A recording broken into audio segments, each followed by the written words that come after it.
இப்போ இவங்க ஈரான் வந்து இனிமேல் ஒரு சட்டமே கொண்டு வர போகிறோம், அந்த ஸ்டேட் ஆஃப் ஹோர்முஸ் வழியாக வர டேங்கர்லாம் வந்து எங்களுக்கு மாமூல் கொடுக்கணும். இதை எப்படி நீங்கள் ஏற்றுக்க முடியும்? அது அவங்களுக்கு கொடுத்த வரப்பிரசாதம் இல்லை, அதை தான் நான் கேட்குறேன். அப்போது நீங்கள் சொல்கிறீங்கல்ல வந்து சர்வதேச சட்டம் அப்படின்னு, அதே சர்வதேச சட்டம் United Nation Convention of the Law of Seas அது என்ன சொல்லுது? இது வந்து natural state of Hormuz, manmade. இல்லை, அந்த பகுதியில் இருக்கவங்க தானே அதில் உரிமை கொண்டாடிக்கிட முடியும். அது கொண்டாட முடியாதுன்றது தான் சர்வதேச சட்டம்.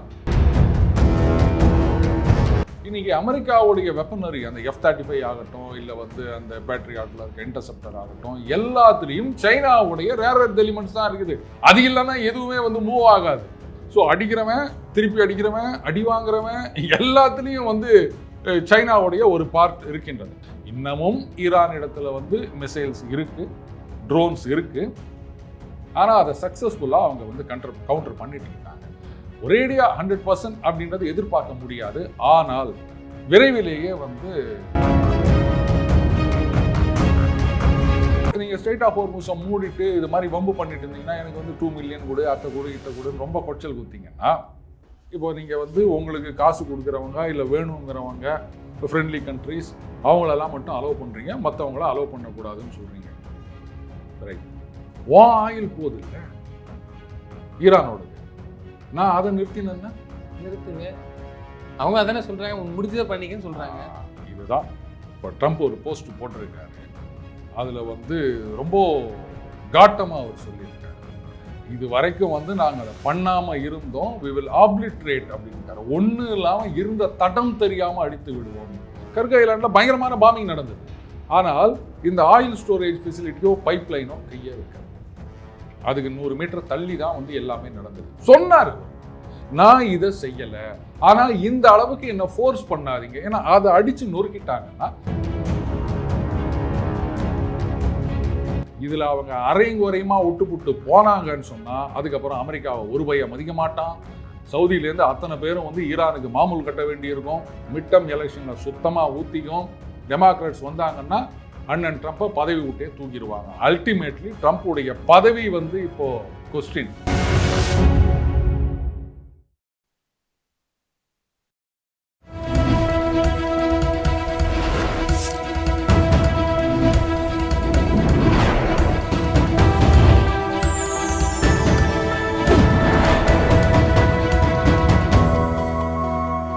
சார் வணக்கம். சார் வணக்கம் ரூபன்.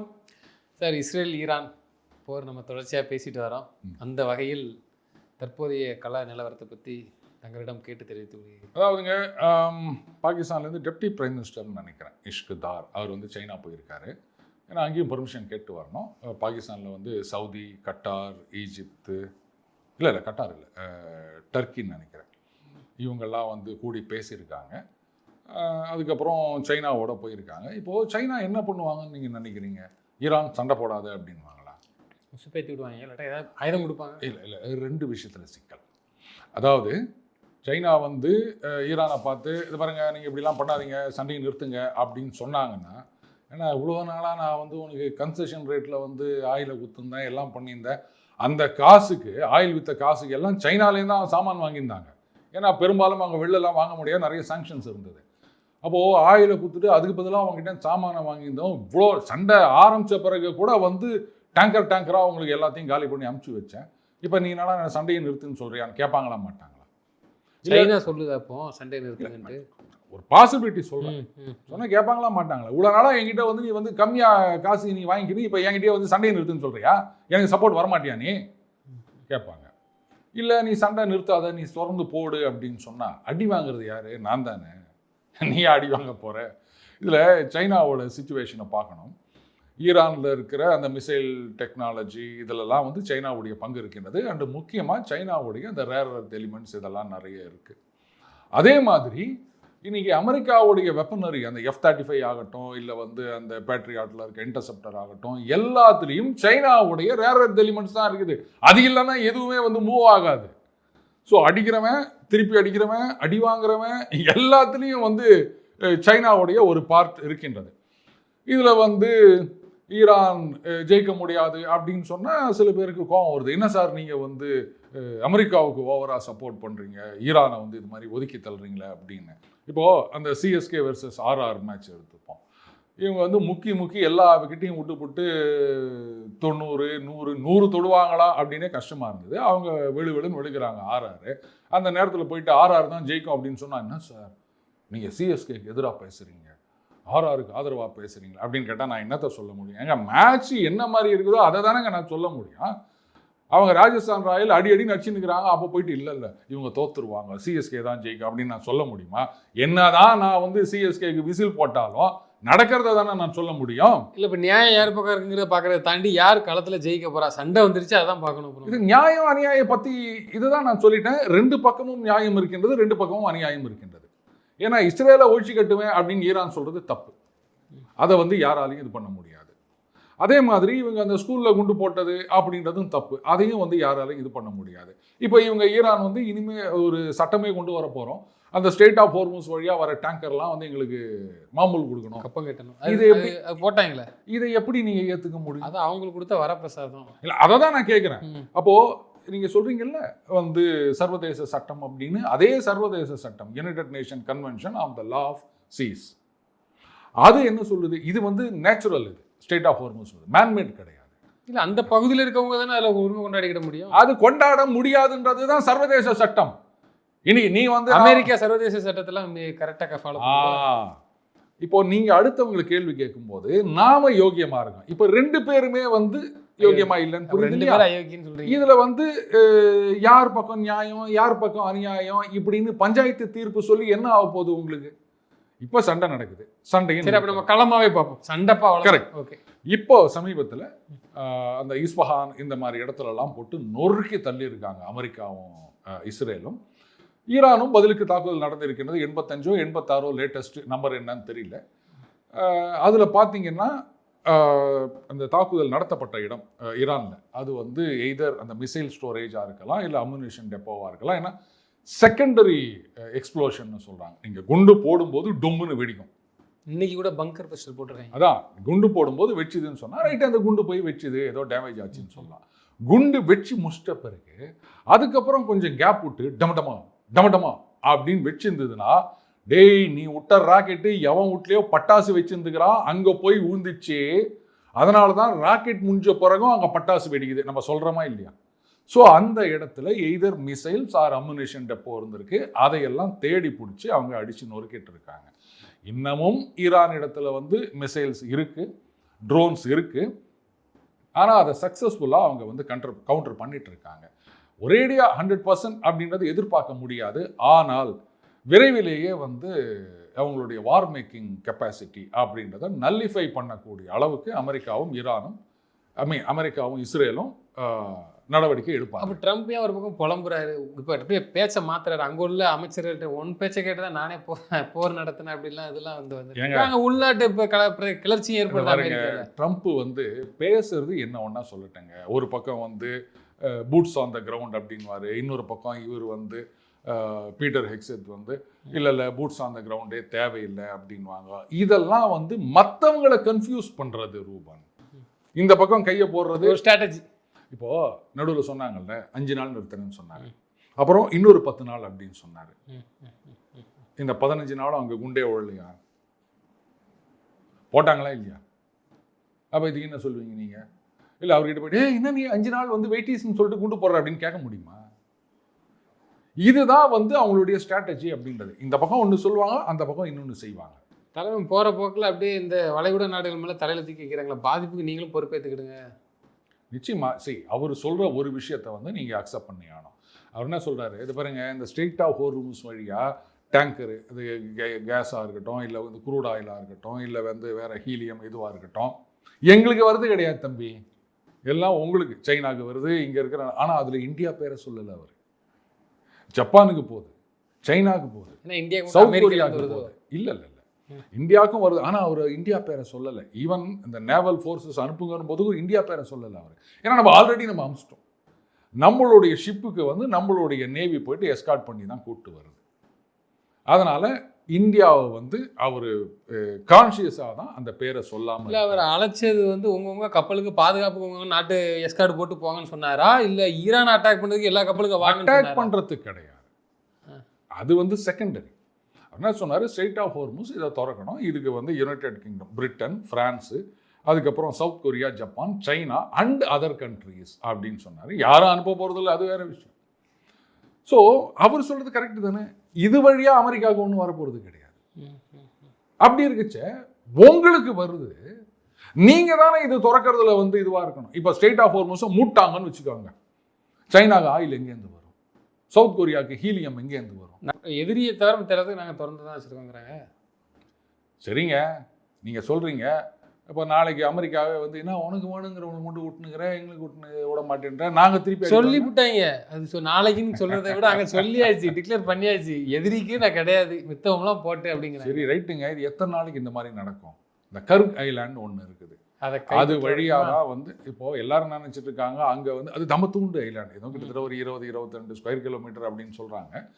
அங்கே தான் வந்து இந்த சூப்பர் டேங்கர்ஸ்லாம் போயிட்டு, அதான் ஈரானுடைய ஆயில் எக்ஸ்போர்ட்டில் கிட்டத்தட்ட 90% அங்கேருந்து தான் போகுதுன்னு சொல்கிறாங்க, பைப்லைன் வழியாக வந்துட்டு. இப்போது நீங்கள் ஸ்ட்ரெய்ட் ஆஃப் ஹோர்முஸை மூடிட்டு இது மாதிரி வம்பு பண்ணிட்டு இருந்தீங்கன்னா, எனக்கு வந்து 2 மில்லியன் கொடு, அத்தை கொடு, இத்தை கொடுன்னு ரொம்ப கொச்சல் குத்திங்கன்னா சரி. இப்போது நீங்கள் வந்து உங்களுக்கு காசு கொடுக்குறவங்க இல்லை வேணுங்கிறவங்க ஃப்ரெண்ட்லி கண்ட்ரீஸ் அவங்களெல்லாம் மட்டும் அலோவ் பண்ணுறீங்க, மற்றவங்கள அலோவ் பண்ணக்கூடாதுன்னு சொல்கிறீங்க. ரைட், ஆயில் போகுது இல்லை ஈரானோடது, நான் அதை நிறுத்தினேன்னா நிறுத்துங்க, அவங்க அதானே சொல்கிறாங்க, முடிஞ்சதை பண்ணிக்கன்னு சொல்கிறாங்க. இதுதான் இப்போ ட்ரம்ப் ஒரு போஸ்ட் போட்டிருக்காரு, அதில் வந்து ரொம்ப காட்டமாக அவர் சொல்லியிருக்காரு, இது வரைக்கும் வந்து நாங்கள் அதை பண்ணாமல் இருந்தோம், வி வில் ஆப்லிட்ரேட் அப்படின்னு இருக்காரு, ஒன்றும் இல்லாமல் இருந்த தடம் தெரியாமல் அடித்து விடுவோம்னு. சரி, அமெரிக்காவுடைய மிலிட்ரி பவர் அப்படின்றது வந்து இன்னைக்கு வந்து யாராலையும் மேட்ச் பண்ண முடியாது எக்ஸப்ட் ரஷ்யா. அவங்களுடைய ஸ்ட்ரென்த் வேற, எங்களுடைய ஸ்ட்ரென்த் வேற. பட் சண்டைன்னு வந்தால் 2 பேரும் அடிச்சுக்கின்னு எல்லாத்தையும் நாசம் பண்ண வேண்டியதுதான். அப்படி இருந்துச்சு ஈரானால தாக்கு பிடிக்க முடியாது. இன்னும் அவங்க வந்து ஃபுல் மைட்டை யூஸ் பண்ணல அமெரிக்கா. ஆமாம், அவங்க என்ன யோசிச்சுட்டு இருக்காங்க பாருங்க, இன்னைக்கு ஒரு குரூப் ஆஃப் பீப்புள், அந்த ஐஆர்ஜிசி இந்த ஒரு குரூப் உக்காந்திங்கன்னு இந்த மாதிரி பண்ணிட்டு இருக்காங்க. அவங்க மாறிட்டாங்கன்னா ஈரான் மக்கள் வந்து அந்த அடக்குமுறை அதனால வந்து அவங்க கஷ்டப்பட்டுட்டு இருக்காங்க. நடுவில் அந்த புரட்சி அப்படி இப்படின்லாம் நடந்தது, ஜனங்கள்லாம் வந்து நீங்க கூட என்ன சொல்லுவீங்க, அந்த மக்களுக்கு போராடுற மக்கள் அவங்களுக்கு அறிய வேண்டாம ஒரு உள்ள இருக்க ஆட்சியாளர்களை ஏற்று போராடணும்னு சொன்னீங்க. வரங்க, நான் சொல்றேங்க, ஒரு சண்டைன்னு வந்தாச்சுன்னா நம்ம நாட்டை தான் சப்போர்ட் பண்ணணும், எதிரி நாட்டை சப்போர்ட் பண்ணக்கூடாது. அதெல்லாம் நான் இல்லைன்னு சொல்லலை. ஆனால் இப்போ ட்ரம்புடைய கருத்து என்னன்னா, இங்கே வந்து ஒரு குரூப் ஆஃப் பீப்புள், ஐஆர்ஜிசி அந்த லீடர்ஸ், அதுக்கப்புறம் ஒரு சிலர், இவங்க தான் வந்து அந்த கண்ட்ரோல் வச்சுட்டு இருக்காங்க. அவங்கள நீக்கிட்டோன்னு சொன்னால், அதுக்கப்புறம் ஒரு டெமோக்ராட்டிக் கவர்மெண்ட் வந்துருச்சுன்னு சொன்னால், அப்போ அந்த கவர்மெண்ட் வந்து ஃபங்க்ஷன் ஆகணும். வரேன் ஃபங்க்ஷன் ஆகும், அதுதான் ரெஜிம் சேஞ்சுன்றது. அது ஃபங்க்ஷன் ஆகும்போது நீங்கள் இங்கே இருக்கிற ஆயில் ஃபெசிலிட்டிஸ் எல்லாத்தையும் அழிச்சு போட்டிங்கன்னா இதெல்லாம் ரீபில்ட் பண்ணுறதுக்கு எவ்வளோ செலவாகும், எவ்வளோ நாளாகும், அது வரைக்கும் அந்த ஜனங்க என்ன பண்ணுவாங்க?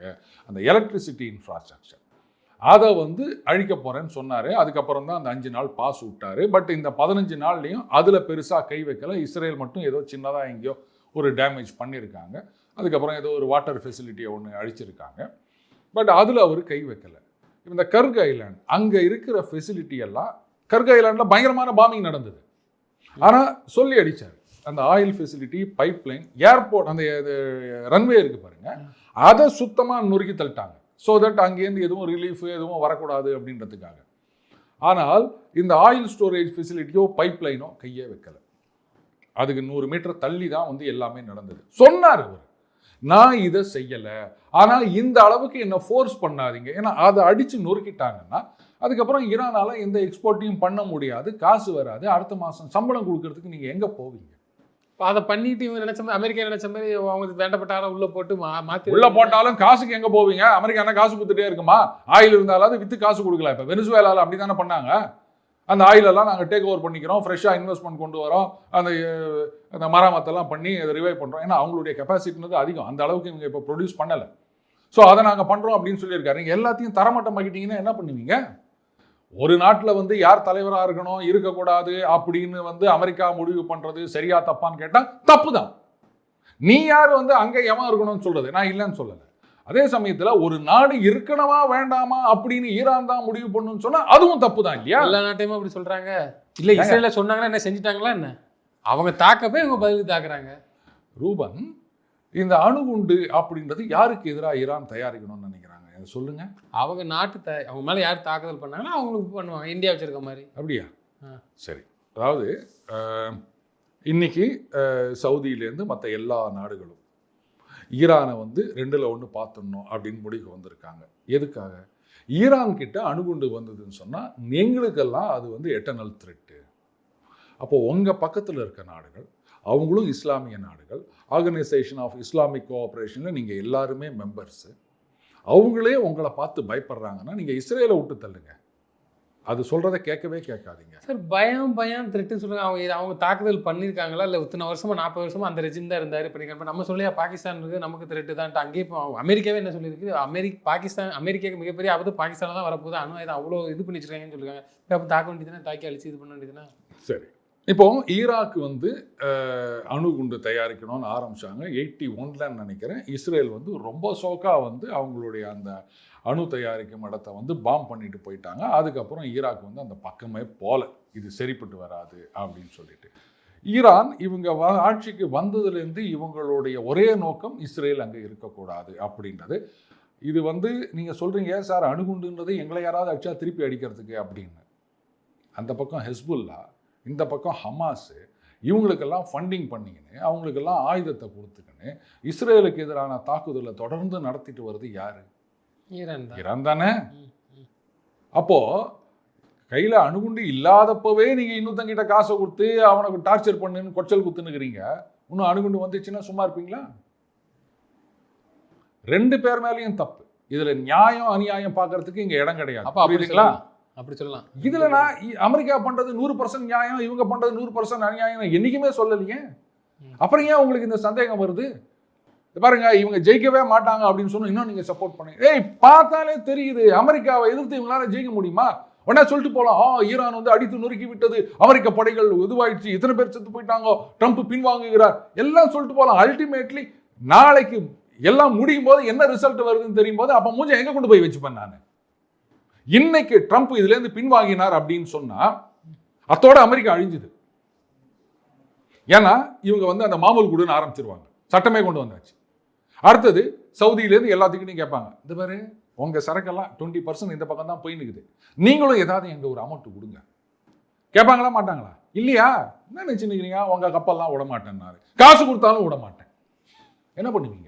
சரி, அதே மாதிரி இப்போ தரைவழி தாக்குதல் வந்து கிட்டத்தட்ட ஆரம்பிக்கிறாங்க, எல்லா படைகளும் உள்ளே போகுது அப்படி இப்படின்னு சொல்லி ஒரு தகவல். இதுதான் நான் சொன்னேன், தரைவழி தாக்குதல் அப்படின்னா நீங்கள் நினைக்கிற மாதிரிலாம் வந்து இப்போ கிட்டத்தட்ட ஒரு 20,000லேருந்து 50,000 வரைக்கும் அவங்க ஃபோர்ஸஸை கொண்டு வந்திருக்காங்கன்னு சொல்கிறாங்க. யூஎஸ்எஸ் ட்ரிப்போலியிலேருந்து ஏராளமான இது அங்கே வந்திருக்கு.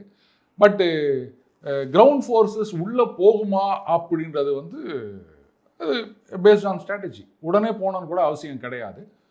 நான் சொன்ன மாதிரி கர்க் ஐலாண்ட்லேருந்து எல்லாத்தையும் எடுக்கிறது, அதுக்கப்புறம் ஒரு ஹெவி கார்பெட் பாம்பிங் அப்படின்னு கூட அவங்க ஒரு ஸ்ட்ராட்டஜியை ஃபாலோ பண்ணலாம். ஏன்னா எதுக்கு அங்கே உள்ளே போயிட்டு எப்போவுமே கிரவுண்ட் ஃபோர்ஸஸ்ன்னு போனீங்கன்னா கேஷுவாலிட்டி அதிகமாகும். அது எதுக்கு நமக்கு? நாம் அமெரிக்காலேருந்தே வந்து நாங்கள் மிசைல் அனுப்பி உங்களை போட்டு தருவோம். எதுக்கு நான் இங்கேருந்து ஆள் அனுப்புறது? இன்னும் எங்ககிட்ட என்ன காசா இல்லை, சவுதி அவங்கெல்லாம் வேற கொடுக்க போகிறாங்க, ஏற்கனவே கொடுத்துருக்காங்க.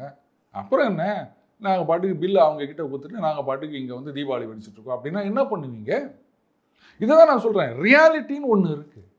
உங்களுடைய சப்போர்ட் எந்த பக்கம் வேணால் இருந்துட்டு போட்டாங்க, அதுக்காக நீங்கள் சப்போர்ட் பண்ணுறீங்கன்றதுக்காக தோக்கிற பக்கத்தை போயிட்டு ஐயோ இவங்க ஜெயிக்கிறாங்கன்னு போய் சொல்கிறீங்க. சரி, இன்னைக்கு தான் இந்த போர் முடிவுக்கு கொண்டு வராங்க அமெரிக்கா. ஈரானே சொல்கிறேன், ஏன்னா அமெரிக்கா தான் இப்போ அமெரிக்காவை பொறுத்த வரைக்கும் அவங்களுடைய அப்ஜெக்டிவ் இதுதான். இந்த பார், அந்த என்ரிச்டு யுரேனியம் வச்சுக்கிறீங்கல்ல, அதெல்லாம் கிட்டத்தட்ட 440 கிலோ வச்சுக்கிறாங்க. அத்தனையும் அப்படியே எங்ககிட்ட கொடுத்துரு. அதுக்கப்புறம் இந்த என்ரிச்மெண்ட் அப்படின்னு நீ பேசக்கூடாது, எதுவாக இருந்தாலும் நாங்கள் வந்து உங்களுக்கு சப்ளை பண்ணுறோம். மிசைல் வரேன், அது 3வது. ஏன்னா ஏற்கனவே ஆஃபர் கொடுத்தாங்க, உங்களுக்கு தேவையான நியூக்ளியர் ஃபியூவல் நாங்கள் வந்து ஃப்ரீயாக சப்ளை பண்ணுறோம் லைஃப் டைம், நீங்கள் அதை பண்ணாதீங்கன்னாங்க. இவங்க எதுக்கு அதை கொடுத்துட்டு எண்ணெய் எப்படிலாம் அட்டைப்பட்டு போகுதுக்கா என்னன்ற பிரச்சனை? அமெரிக்கா என்னைக்கு சார் ஒரு ஃப்ரீ ஹேண்டாக வந்து செஞ்சுருக்கிறாங்க. இதை பாருங்க, ஒரு விஷயம் புரிஞ்சுக்கங்க, அமெரிக்கா கிட்ட இல்லாத எண்ணெயா இல்லை சவுதி கட்டாரிங்களா இல்லாத எண்ணெயா? ஓகே, நீங்களே சொல்லுங்க. ரைட்டா, பிடிச்சிருக்கு. ஸோ இந்த என்ரிச்டு யுரேனியம் கொடுத்துரு, அதுக்கப்புறம் வந்து ஃபர்தராக என்ரிச் பண்ணக்கூடாது. மிசைல்ஸ் சும்மா வச்சுக்கலாம், ஆனால் அதுக்காக வந்து 2000 கிலோமீட்டர் 3000 கிலோமீட்டர் நான் இஸ்ரேல் அடிப்பேன், டிகோ கார்ஷியா அடிப்பேன், இதெல்லாம் பண்ணக்கூடாது. இதெல்லாம் ஒத்துக்கோ, நாங்கள் சாங்ஷன்ஸை வித்ட்ரா பண்ணுறோம். அது ஆக்சுவலாக 5 to 7 இயர்ஸ்னு சொன்னாங்க. வயா மீடியாவாக என்ன தெரியுமா வரும், நாங்கள் இனிமேல் ஒன்றை அட்டாக் பண்ண மாட்டோம், ப்ரொவைடட் அந்த என்ரிச்டு யுரேனியத்தை கொடுத்துரு, அதுக்கப்புறம் அந்த பக்கமே போகாத, அதுக்கப்புறம் நாங்கள் சாங்ஷன்ஸை 1 இயர்லேருந்து ஒரு 2-3 இயர்ஸ்க்குள்ளே வித்ட்ரா பண்ணுறோம். பட் இமீடியட்டாக சில விஷயங்களில் முக்கியமான மருந்து பொருட்களோ இல்லை மற்ற இதுவோ அதுக்கான தடைகளை விலக்கிக் கொள்கிறோம். அதே மாதிரி உங்களுடைய அந்த ஆயில் எக்ஸ்போர்ட் அதுக்கான தடைகளையும் விலக்கிக் கொள்கிறோம். நீங்கள் உலகத்தில் யாருக்கு ஒன்றா நீங்கள் ஆயில் விற்றுக்கலாம். இதுதான் வந்து ஒரு வயா மீடியாவான சொல்யூஷனாக இருக்கும். இவருடைய அந்த இதெல்லாமே ப்ரெஷர் டாக்டிக்ஸ் தான் ட்ரம்ப்பை பொறுத்த வரைக்கும்.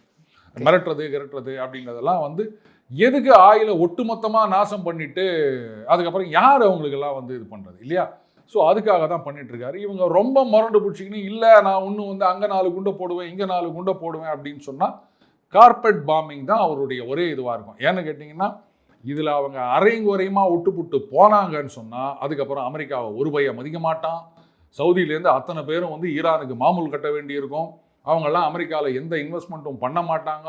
உன்னுடைய வெப்பன்ஸே வேணாம் நீயே வச்சுக்கோ, நாங்கள் வேறு ஏதாவது பார்த்துக்குறோம் அப்படின்னு சொல்லுவாங்க. மிட்டம் எலெக்ஷனில் சுத்தமாக ஊற்றிக்கும். டெமோக்ராட்ஸ் வந்தாங்கன்னா அண்ணன் ட்ரம்ப்பை பதவி விட்டே தூக்கிடுவாங்க. அல்டிமேட்லி ட்ரம்ப்புடைய பதவி வந்து இப்போது கொஸ்டின். அதனால் இதில் பாதியில் போக மாட்டார்.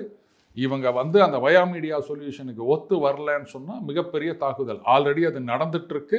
இது இன்னும் வலுவான தாக்குதலாக இருக்கும். இவ்வளோதான் நான் சொல்ல முடியும் ரூபன்.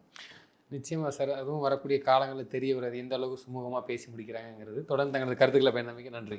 நன்றி ரூபன்.